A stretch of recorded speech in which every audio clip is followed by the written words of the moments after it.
Everyone, welcome to Rivesh study group. आज है 30 अगस्त 2023 यानी कि 30 अगस्त 2023। और चलिए स्टार्ट करते हैं आज के इम्पोर्टेंट करंट अफेयर्स। इसमें सबसे पहला क्वेश्चन है, who becomes the first women officer to head Indian mission in Pakistan. और आपके ऑप्शन है, option A Geetika Srivastava, option B Reenat Sandhu, option C Preeti Saran या फिर option D Neena Sibal. So guys, your correct answer will be option A Geetika Srivastava. ठीक है, she has become the first women officer to head Indian mission in Pakistan and she is IFS officer of 2005 batch. ठीक है, means ये 2005 के IFS officer हैं और ये पहली वुमेन ऑफिसर हैं जिनको की हेड करने के लिए बोला गया है इंडियन मिशन जो पाकिस्तान में है। India signs memorandum of understanding with which country to boost cooperation in civil aviation. और आपके ऑप्शंस हैं, option A New Zealand, option B Denmark, option C UAE या फिर option D Iran. So guys, your correct answer will be option A New Zealand. ठीक है, means India has signed memorandum of understanding with New Zealand to boost cooperation in civil aviation. उसके अलावा मैं आपको बता दूं कि न्यूजीलैंड की कैपिटल है वेलिंगटन और ये साउथ वेस्टर्न पैसिफिक ओशन में है ये कंट्री। और अगर हम देखें तो जो न्यूजीलैंड है वो नॉर्थ न्यूजीलैंड और साउथ न्यूजीलैंड में डिवाइडेड है और इसको एक स्ट्रेट है जो डिवाइड करती है और उसको हम कहते हैं कुक स्ट्रेट। ठीक है, ये है न्यूजीलैंड के बारे में। अब आगे बढ़ते हैं। World's first case of living parasitic worm in human being is found in which country. आपके ऑप्शन है मलेशिया, ऑस्ट्रेलिया, सिंगापुर या फिर यूएसए। और आपका करेक्ट आंसर होगा ऑप्शन बी ऑस्ट्रेलिया। ठीक है, ऑस्ट्रेलिया में एक 64 इयर्स की वुमन है, मीन्स महिला है, उनके अंदर ये लिविंग पैरासिटिक वर्म पाया गया है और ये पहला केस है ह्यूमन बीइंग में कि लिविंग पैरासिटिक वर्म पाया गया है, क्योंकि मेनली ये जो वर्म है ना ये पाइथन्स में पाया जाता है और ये पहला केस ह्यूमन बीइंग का आया है ऑस्ट्रेलिया से। Priyan Sen of which state is crowned as miss earth India. आपके ऑप्शन है, option A Uttar Pradesh, option B Rajasthan, option C Manipur या फिर ऑप्शन डी नागालैंड। तो दोस्तों, आपका करेक्ट आंसर होगा ऑप्शन बी मीन्स राजस्थान।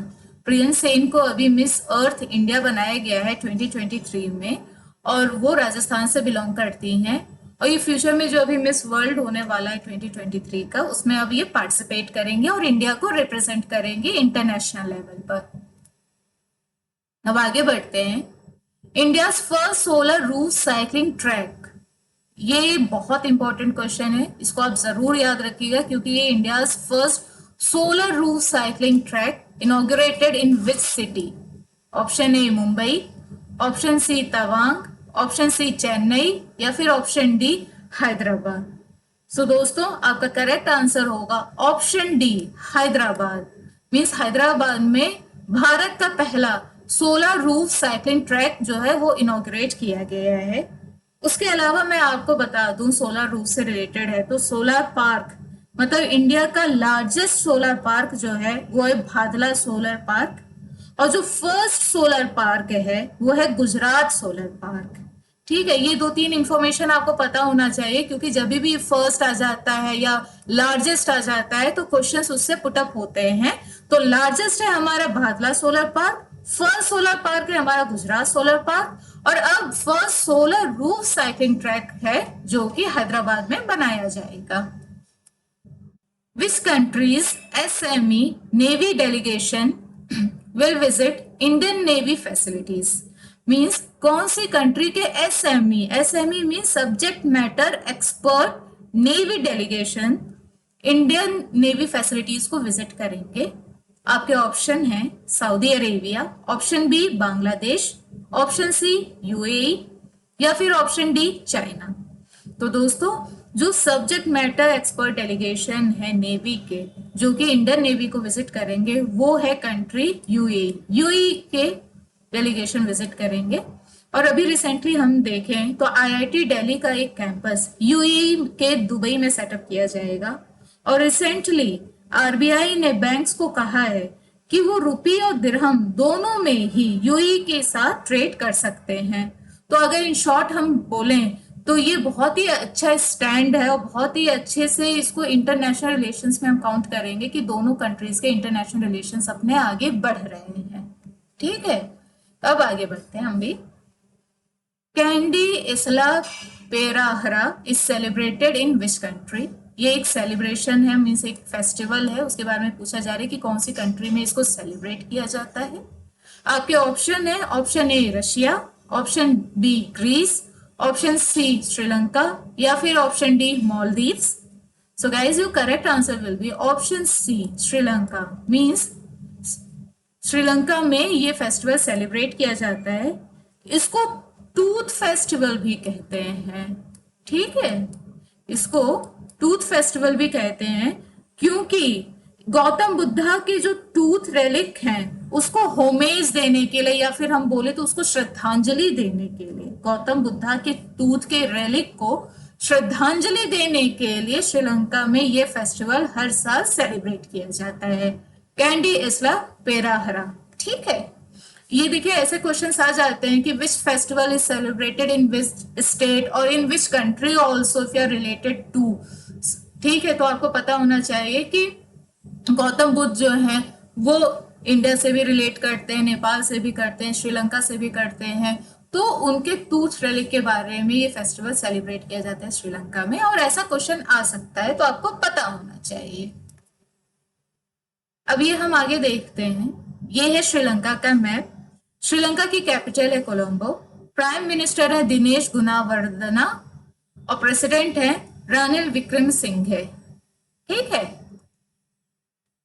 और अगर यहाँ पे हम देखें कि इंडिया और Sri Lanka means India and Sri Lanka they both are separated by Palk strait. Here you can see it's Palk strait and gulf of Mannar.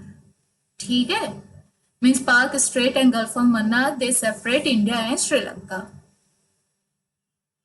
Moving ahead, who has been appointed as Shell India's new chairman?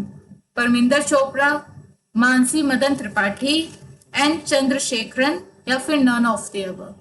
So guys, your correct answer will be option B, Mansi Madan Tripathi. She has been appointed as Shell India's new chairman और उनका जो appointment है वो 1 अक्टूबर 2023 से effective हो जाएगा। और अभी रिसेंटली इसके चेयरमैन कौन है? वो है नितिन प्रसाद। ठीक है, which comic book is launched by Shri Dharmendra Pradhan? He is the minister of education. Option A let's move forward, option B drawing the line, option C Delhi काम या फिर option D corridor. So guys your correct answer will be let's move forward, means option A. This is the book which is launched by Minister of Education Shri Dharmendra Pradhan ji, and it's a comic book. Okay, and this is developed by NCERT and UNESCO. Means NCERT और UNESCO ने मिलकर ये comic book जो है उसको develop किया है। National Sports Day is celebrated on which date? 28th August, 27th August, 29th August या फिर 30th August? So guys, आपका करेक्ट आंसर होगा ऑप्शन सी 29th August। ठीक है, 29th August को हम नेशनल स्पोर्ट्स डे मनाते हैं। और इसी डेट को हम क्यों मनाते हैं नेशनल स्पोर्ट्स डे? क्योंकि इस दिन जो हमारे हॉकी प्लेयर हैं, जो लेजेंड हैं हमारे, उनको गॉड ऑफ द हॉकी भी बोला जाता है, मेजर ध्यानचंद सिंह जी, उनका बर्थडे होता है। तो उनको एक तरह से हम बोले तो ट्रिब्यूट देने के लिए उनके बर्थडे को हम नेशनल स्पोर्ट्स डे की तरह सेलिब्रेट करते हैं।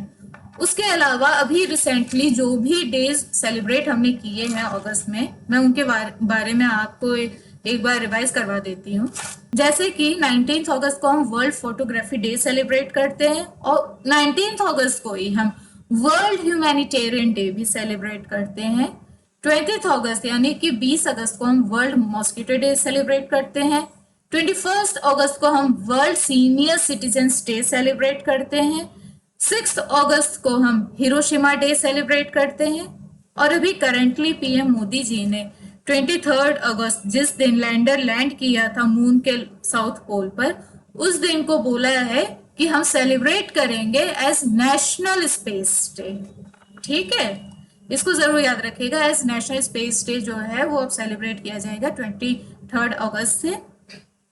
और 26 अगस्त को विमेन्स इक्वालिटी डे सेलिब्रेट किया जाता है। तो ये सारे डे हैं जो जिनके बारे में मैं आपको बता रही हूँ, जो आप सुन रहे हैं। अगर आप चाहें तो मेरी वीडियोस अगर आप सुनते ही रहेंगे ना, सिर्फ अगर पीडीएफ भी ना बनाए, नोट्स भी ना बनाए, बस सुनते रहेंगे, तो आपको सारे डेज और सारी जो चीजें चल रही हैं अभी करेंटली वो सब चीजें याद हो जाएंगी, क्योंकि रिवाइज होता रहता है। अब हम फैक्ट्स को देखते हैं। सॉरी, थोड़ी तबीयत डाउन है। इसमें पहला फैक्ट है, solar capacity of India increase to 54 times in last 9 years। जैसा कि आपको पता है कि बीजेपी का ये सेकंड टर्म चल रहा है और नेक्स्ट ईयर इलेक्शन है 2024 में सेंटर का, तो 9 साल हो गए हैं 2023 में बीजेपी को आए हुए। तो उसी पे है कि सोलर कैपेसिटी जो है इन 9 साल में 54 टाइम्स बढ़ गई है। ठीक है, अब हम आगे बढ़ते हैं, देखते हैं। Union minister Nitin Gadkari launches world's first 100% ethanol car. Guys, this is the most important topic in today's news because it's related to world's first, not only India's first or India's last, but the world's first. Okay, so दुनिया की पहली 100% ethanol car का launch किसने किया है? हमारे union minister Nitin Gadkari ji ने। अब मैं इसके बारे में आपको बता देती हूँ कि it is a variant of Toyota's Innova car launched from Delhi. ठीक है, ये इनोवा कार का जो है एक वेरिएंट है। और उसके अलावा मैं बता दूं कि world's first BS6 stage 2 certified flex fuel vehicle है ये। अब आगे बढ़ते हैं। Central government to launch Sagar Parikrama phase 8 in southern districts of Tamil Nadu. Mean central government जो है वो सागर परिक्रमा का फेज 8 जो है वो तमिलनाडु के सदर्न डिस्ट्रिक्ट्स में अब लॉन्च करने वाली है। तो आपको ये पता होना चाहिए कि ये सागर परिक्रमा है क्या। ठीक है, तो इसको मैं बता देती हूँ कि it is a program to reach out fisher community across coastal belt.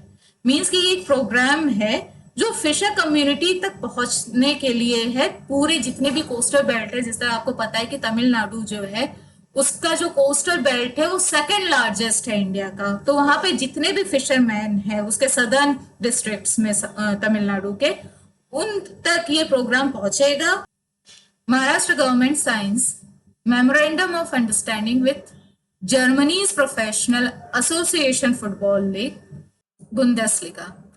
Means Maharashtra government ने जर्मनी की प्रोफेशनल एसोसिएशन फुटबॉल लीग, जिसका कि नाम है बुंदेसलीगा, उसके साथ एक मेमोरेंडम ऑफ अंडरस्टैंडिंग साइन किया है ताकि महाराष्ट्र में जो फुटबॉल का स्टेटस है उसको और ज्यादा एलिवेट किया जा सके और जगह और ज्यादा बढ़ाया जा सके। उसके अलावा हम अभी पढ़े थे रिसेंटली, महाराष्ट्र क्यू न्यूज में था, एक फिस्कल इंडेक्स आया था, उसमें महाराष्ट्र ने टॉप किया है। ठीक है, उसके बारे में ये न्यूज में था। अब हम आगे बढ़ते हैं। Central government reduces price of LPG cylinder by 200। चलिए, ये अच्छी बात है सबके लिए, हर किसी के लिए बहुत ही अच्छी बात है कि चलो 100-200 रुपए कुछ तो कम हुए सिलेंडर में। जिस तरह कहीं कहीं 1300 का है, कहीं 1200 का है सिलेंडर। सपोज अगर 1300 का है तो अब वो 1100 का मिलेगा, अगर 1200 का है तो अब वो 1000 का मिलेगा। मतलब 200 रुपए अब सेंट्रल गवर्नमेंट ने रिड्यूस कर दिए हैं LPG सिलेंडर पर। ठीक है, अब हम आगे बढ़ते हैं। Miss World 2023 ceremony to be held in Srinagar. मतलब इस बार का जो मिस वर्ल्ड 2023 होगा वो श्रीनगर यानी कि जम्मू कश्मीर में किया जाएगा और ये 71st एडिशन होगा मिस वर्ल्ड सेरेमनी का। ठीक है, ये जरूर याद रखिएगा कि ये 71st एडिशन है मिस वर्ल्ड का, जो कि इंडिया के जम्मू एंड कश्मीर में सेलिब्रेट किया जाएगा। और ये कब होगा? ये होगा दिसंबर में, मीन्स दिसंबर 2023 में ये होगा। तो दोस्तों ये थी आज के करंट अफेयर्स। अगर आपको ये वीडियो अच्छी लगी हो तो प्लीज लाइक, शेयर और सब्सक्राइब जरूर करें। उसके अलावा आप हमें टेलीग्राम, इंस्टाग्राम और फेसबुक पर भी फॉलो कर सकते हैं और इस लेक्चर की फ्री पीडीएफ हमारे टेलीग्राम ग्रुप पे डाली गई है। आप हमारे टेलीग्राम ग्रुप को इस लिंक के थ्रू ज्वाइन करके जो फ्री पीडीएफ है उसको डाउनलोड कर सकते हैं। ठीक है दोस्तों, चलिए, थैंक यू सो मच।